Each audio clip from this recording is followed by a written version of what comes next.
नमस्कार दोस्तों, मैं डॉक्टर कुलदीप कुमार केकेसर आप सभी का बहुत बहुत स्वागत करता हूं एक नए बिंदु के साथ और एक नई कड़ी के साथ। तो सीधे मुद्दे की बात पर आता हूं मैं। अभी इन दिनों एक बयान जो है बड़ी चर्चा में है और उस पर बहुत सी बातें हुई है। आरपीएससी अध्यक्ष का बयान, ठीक है ना। यूआर साहू, श्रीमान उत्कल रंजन साहू जी का एक बयान आया है। उस पर अलग अलग तरह से प्रक्रियाएं हो रही हैं या अलग अलग तरह से जो प्रतिक्रियाएं हैं वो दी जा रही हैं। अलग अलग शिक्षक जो है अलग अलग तरीके से उस पर बात कर रहे हैं। अब कुछ साथियों ने उनके बारे में कहा कि जिस तरह से भी इसको नेगेटिव रूप में देख रहे हैं तो हमें इनके बयान को नेगेटिव रूप में नहीं देखना चाहिए और हमें ये इस बात के लिए तैयार रहना चाहिए कि आगे जो परीक्षाएं होंगी वो मूल पुस्तकों में से ही होंगी। तो हम लोग जो है उन्हीं मूल पुस्तकों से तैयारी करें। ये बात तो पहले तो ये है कि आप मूल पुस्तकों से तैयारी करें और फिर ये है कि हम मूल पुस्तकों से आपको तैयारी करवाएंगे, ठीक है जी। तो अब ये बातें चलती रही हैं। अब किसी ने कहा कि भी मैं अलग अलग बयानों की बात नहीं कर रहा हूँ, ना मैं किसी का नाम ले रहा हूँ, ना मैं प्रॉपर किसी का बयान बता रहा हूँ। मैं कह रहा हूँ अलग अलग तरीके, इस तरीके से बातें आई हैं सबकी और बातें होनी भी अलग अलग चाहिए। एक ही तरह की अगर किस प्रकार की कोई बातचीत हो रही है और उस पर एक ही तरह से अगर बयान दिए जा रहे हैं तो मतलब नहीं है।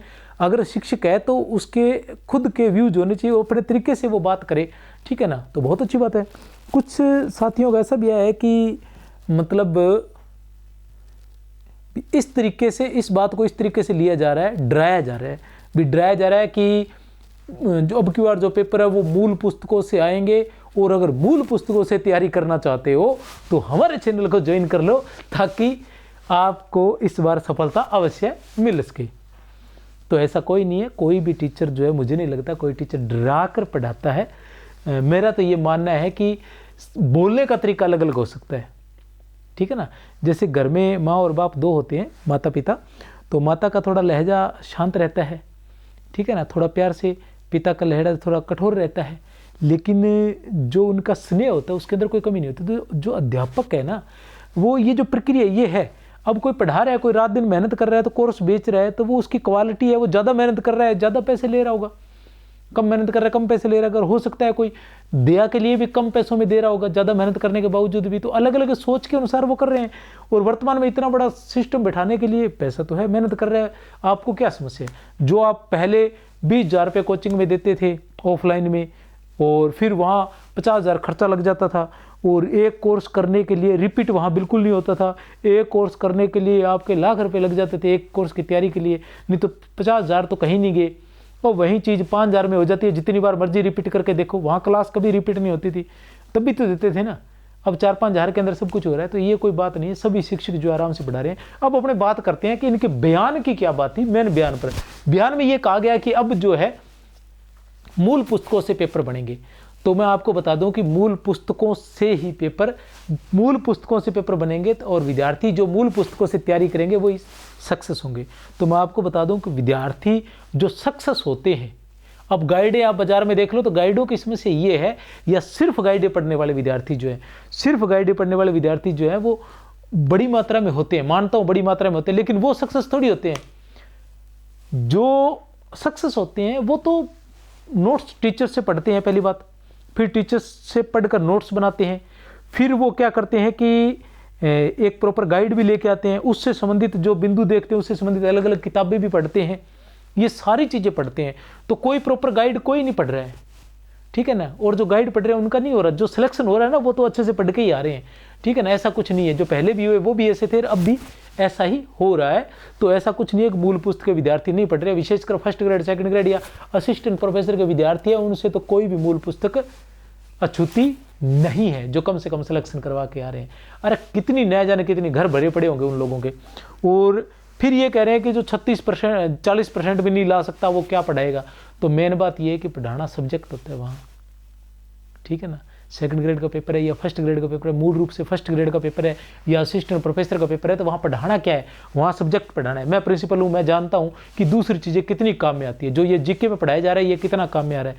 ठीक है ना। अब बड़े बड़े टफ तुम इंग्लिश के क्वेश्चन लेके आ रहे हो, विज्ञान के लेके आ रहे हो, अरे विज्ञान इतनी टफ वहाँ कौन पढ़ाएगा, और तुम्हारे क्वेश्चनों से कोई विज्ञान थोड़ी सीख जाएगा, ठीक है ना। जो MA BEd करने के से पहले ही नहीं सीखा तो अब वो नहीं सीख जाएगा, ठीक है ना। और सब्जेक्ट का टीचर तुम लोगों ने सब्जेक्ट का टीचर देना है और करवा कुछ हो रहे हो, तो ऐसा तो नहीं होगा। लेकिन ठीक है, अभी तुम लोगों ने जैसे सरकारें जो है वो भी, उनका भी जो है बेरोजगारों के प्रति कोई सकारात्मक रवैया जो है नहीं, और अत्याचार उनके भी बहुत हैं, और ऊपर से आप भी उनके साथ मिल गए हैं, तो कोई बात नहीं, विद्यार्थी तो तैयार है। बेरोजगार हाँ वो आक्रोश प्रकट कर सकता है, वो दुखी हो सकता है, लेकिन विद्यार्थी की एक खासियत रही है कि वो हार नहीं मानता है, ये उसकी खासियत रही है। आप जैसा मर्जी पेपर बना लें, सिलेक्शन तो होके रहेंगे, और आप जो मर्जी कर ले, जो पोस्टें खाली है वो भरनी ही पड़ेंगी, जो पोस्टें खाली है वो भरनी ही पड़ेगी। RPC चाहे जितनी मर्जी ताकत लगा ले, ठीक है ना। अगर नहीं है और टफ बना लो, अब की बार एक भी पास मत करना चाहिए, लेकिन एक दिन ऐसा आ जाएगा कि सरकार खुद बुलाकर कहेगी कि भैया पेपर ढंग का बना लो, ठीक है ना, पेपर ढंग का बना लो, भर्ती करवानी है, पैसे लगते हैं, भर्ती करवाने में पैसे लगते हैं, ठीक है ना, भर्ती करवाने में पैसे लगते हैं, और भर्ती करवानी है और सिलेक्शन करवाने हैं स्कूलों में या हर जगह जहां जरूरत है कर्मचारी की, वहां कर्मचारियों की जरूरत है, इसलिए भर्ती निकाली जा रही है। न कि ऐसा पेपर बनाया जाए कि कोई भर्ती ना हो, तो इस तरह पैसा वेस्टेज नहीं हो सकता। तो आपको जबरदस्ती ऐसे पेपर बनाने पड़ेंगे कि जिससे सिलेक्शन होगा।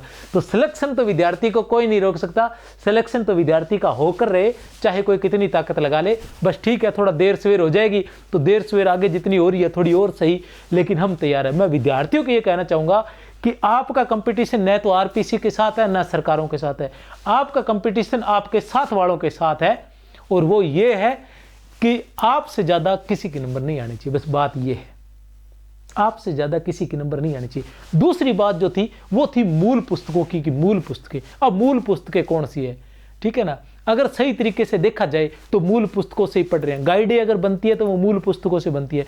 मैं मान लो मैं हिंदी का टीचर हूँ, मैं हिंदी की गाइड बना रहा हूँ, ऑब्जेक्टिव क्वेश्चन निकाल कर ऑब्जेक्टिव क्वेश्चन बनाता हूँ, दूसरी बनाता हूँ। मैं आपको विश्वास के साथ कहता हूँ कि पूरे भारत में जो हिंदी साहित्य के जितने भी इतिहास है लगभग मेरे पास पढ़े होंगे, और सब मैंने न जाने कितनी कितनी बार, और जिनसे विशेष रूप से शुक्ल नगेंद्र ये भी, जैसे सभी यहाँ विद्यार्थी जो है वो हिंदी के नहीं देख रहे हैं, मैं ज़्यादा हिंदी पर विस्तार से बात नहीं करूँगा, लेकिन सारी किताबें मेरे पास होगी। इसी तरह से हर टीचर जो सब्जेक्ट पढ़ा रहा है, चाहे वो पॉलिटिकल साइंस पढ़ा रहा है, चाहे मैथ पढ़ा रहा है, चाहे हिस्ट्री पढ़ा रहा है, वो अच्छे से पढ़ा हुआ है तभी पढ़ा रहा है, ठीक है ना। ऐसे नहीं पढ़ा रहे हैं, वो मूल पुस्तकों से ही गाइड भी बना रहे हैं, तो मूल पुस्तकों से, और आजकल तो गाइडें रही नहीं, मूल पुस्तकों जैसी गाइडें हो गई है, ठीक है ना। तो मूल पुस्तकें क्या है, मूल पुस्तकों का कोई अंत नहीं। मैं आपको बता दूं, मैंने PhD की है डॉक्टर नंद किशोर आचार्य के नाटकों पर। अब नाटकों पर इतनी बड़ी किताब लिखी गई, तो आप मुझे बताओ, क्या एक व्यक्ति के नाटक पढ़ने के लिए आप इतनी बड़ी किताब पढ़ सकते हो क्या? नहीं पढ़ सकते। तो उनकी RPC की नजरों में तो ये मूल पुस्तक है। अब वो नंद किशोर आचार्य जी की बात इसमें से कहीं से भी उठाकर दे देंगे तो वो सिलेबस के अनुसार है, क्योंकि नंद किशोर आचार्य जी जो है वो सिलेबस में आते हैं। हिंदी साहित्य के इतिहास में नंद किशोर आचार्य जी का भी नाम है। अब इनके बारे में कहीं से भी पूछ सकते हैं, हमने तो वहां से पूछा। अब निराला, एकमात्र निराला ऐसे हैं हिंदी साहित्य में जिनके ऊपर 100 किताबें लिखी जा सकती हैं, और न जाने कितने काव्य संग्रह से भी भूमिका लिखी है। कहीं से भी एक लाइन उठा के बोल देंगे हमने तो छायावाद से लिया है, तो उसका तो कोई अंत नहीं। आप लोगों ने सोच लिया है कि किसी को पास नहीं होने देना, तो वो बात अलग है, लेकिन सही तरीके से, लीगल तरीके से अगर आएंगे तो विद्यार्थी उसी संख्या में निकल कर आएंगे। विद्यार्थी बहुत मेहनत कर रहा है, और मैं ये मानता हूँ कि RPC को ध्यान रखना चाहिए, पूर्वाग्रह से ग्रसित नहीं होना चाहिए। विद्यार्थियों के आक्रोश को, ठीक है ना, या विद्यार्थी जिस तरह से विद्रोह करते हैं, आंदोलन करते हैं, परीक्षाओं को आगे करते हैं, पीछे करवाने की कोशिश करते हैं, ये सारा कुछ जो करते हैं, तो वो विद्यार्थी हैं, वो कर सकते हैं। लेकिन आप उनका आपके साथ कोई दुश्मनी नहीं है, लेकिन वो ठीक है, उनकी प्रक्रिया है, वो अपने अपने हिसाब से जिस तरह से सोचे उस तरीके से करने का विद्रोह वगैरह करते रहते हैं, जो भी है। लेकिन इसका मतलब ये नहीं है कि आप ये सोच लो कि हम इनको दिखा देंगे कि कैसे, तो ऐसा न करें और विद्यार्थियों की तरफ देखें विद्यार्थियों की तरफ सकारात्मक दृष्टिकोण रखें और जैसा पेपर होता है वास्तव में, जैसा यूजीसी के पेपर आते हैं उस तरीके से पेपर बने। वास्तव में ऐसा होना चाहिए, एक तरीका होता है कि इतना आसान होता है, फिर इतना थोड़ा सा टफ रहता है, फिर ये बिल्कुल टफ होता है, फिर किसी को नहीं आते वो वाले होते हैं। इस तरह से क्वेश्चनों का स्तर रहते हैं। उसमें ये होता है कि जो अच्छा पढ़ रहा है उसका सिलेक्शन होगा, ये तय होता है कि जो अच्छा पढ़ रहा है उसका सिलेक्शन तय होगा।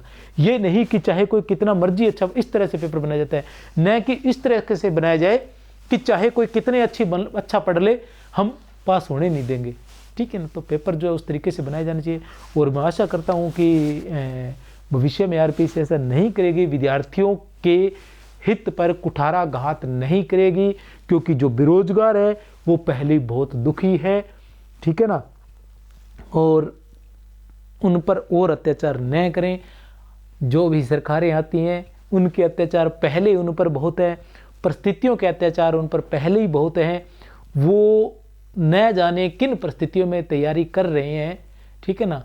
आप लोगों ने भी कभी तैयारी की होगी, ठीक है ना। तो इस तरह से ना करें, बस पेपर जितना मर्जी टफ बनाए लेकिन इस तरीके का बनाए कि जिस तरीके पेपर बनते हैं कि पढ़ने वाले विद्यार्थी का सिलेक्शन हो, ऐसा ना हो कि किसी का ना हो।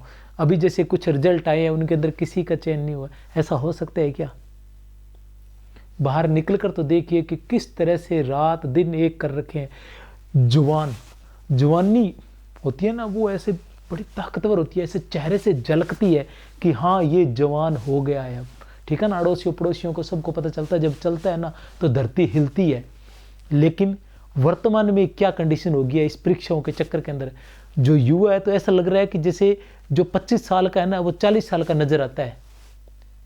कोई रौनक नहीं है चेहरे पर, ठीक है ना। दाढ़ी बढ़ी हुई होगी, गले में साफा डाला होगा, किसी ने बाल उखाड़ रखे होंगे, किसी ने कुछ कर रखा है, किसी ने कुछ, बस सुबह उठता है और रात को 2 बजे तो सोता है और 6 बजे उठ के लाइब्रेरी की तरफ चल पड़ता है।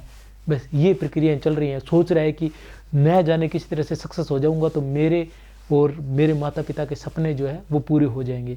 तो आप न केवल एक विद्यार्थी पर कुठाराघात कर रहे हैं बल्कि उसके पूरे परिवार पर और उसके आने वाली पीढ़ियों पर भी आपके द्वारा कुठाराघात किया जा रहा है। तो इस तरह से न करें, विद्यार्थियों की तरफ देखें। जो पेपर का लेवल है वो तैयार है विद्यार्थी, ऐसे नहीं कह रहे हम आपको कि पेपर आसान बनाइए, आसान के लिए नहीं कह रहे हैं, लेकिन पेपर का एक लेवल होना चाहिए। और मेरी तरफ से मैं विद्यार्थियों के कहना चाहता हूं कि मूल पुस्तकों की कोई संख्या नहीं है, बस आप अपने टीचर के गाइडेंस से पढ़िए। बस आपके टीचर जिस तरीके से बता रहे हैं वो अपने आप, जो सब्जेक्ट का टीचर है ना जो पढ़ा रहा होता है वो अपने आप, वो मैं हिंदी की किताबें अभी बता दूंगा दूसरी क्लास में, जो टीचर आपको जो सब्जेक्ट पढ़ा रहा है वह उसकी लिस्ट आपको बता देगा कि कौन कौन सी प्रमाणिक किताबें हैं, मूल पुस्तकें कौन कौन सी है, कितनी है, उनकी संख्या ज़्यादा नहीं है, उनको लाकर रख लीजिए और सहायक पुस्तक के रूप में आप उनको यूज कीजिए। भी जो भी आपके नोट्स हैं उनको पढ़िए और फिर उसमें कोई टॉपिक आपको क्लियर नज़र नहीं आता तो उससे संबंधित जो पुस्तक मूल पुस्तक लेके आए हैं उसकी सहायता लीजिए, उसमें से कोई बात अच्छी लगती है वो उसमें नोट कीजिए। इस तरीके से आप आगे बढ़ते जाइए और मेरी तरफ से आप सभी को बहुत बहुत शुभकामनाएं। जय हिंद, जय भारत।